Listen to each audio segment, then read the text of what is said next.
Good evening, everyone. I'd like to welcome our special guest, Richard the Tricky Dick Nixon. Thanks.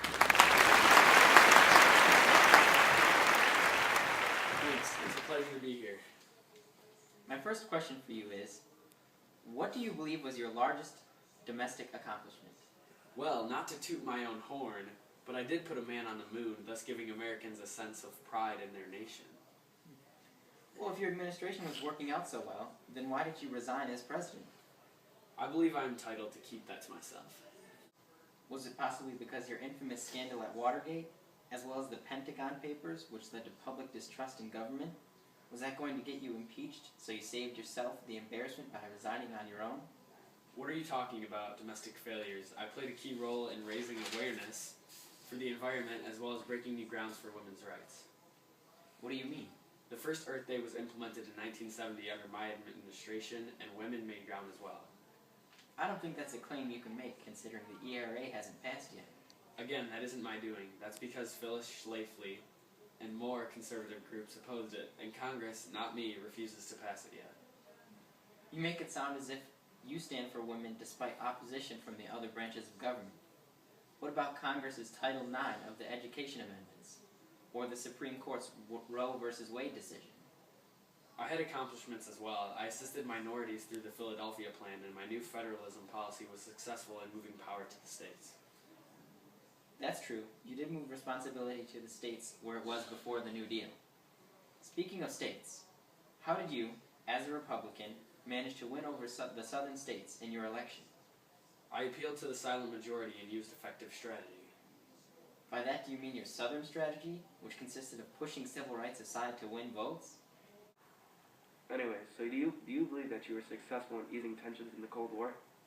Yes, I instituted the Detente Plan. I took the time to go to China and relieved tensions. I also started SALT I, which was an arms reduction between us and the USSR, which turned out to be very successful. And I also relieved tensions by instituting my ping-pong diplomacy. Although you did have some successes with foreign policy, looking back at it, do you regret siding with Israel in the October War? No, I still stand by my decision today because Israel was an ally to us and they were in need of help. Alright, but it led to OPEC implementing an oil embargo on the U.S., which overall hurt the economy and added to stagflation.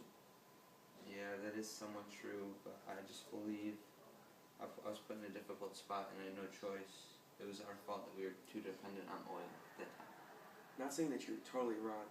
It is just that many believe if you stayed away from the war, here there would be no embargo and the economy would have been better.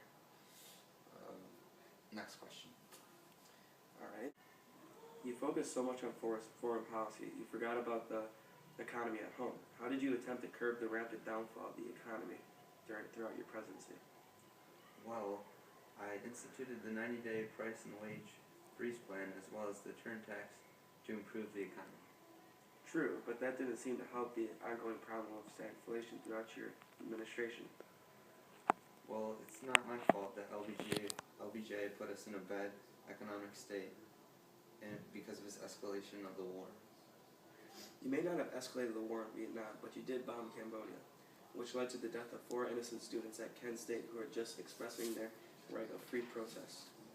Also, Congress passed the War Powers Act on your behalf because of your abuse of power as president in regards with Cambodia. Yes, but think about how many lives I saved by withdrawing troops through Vietnamization. Alright, well, that's all the time we have for today. It was a pleasure being on your show. Yeah, thanks.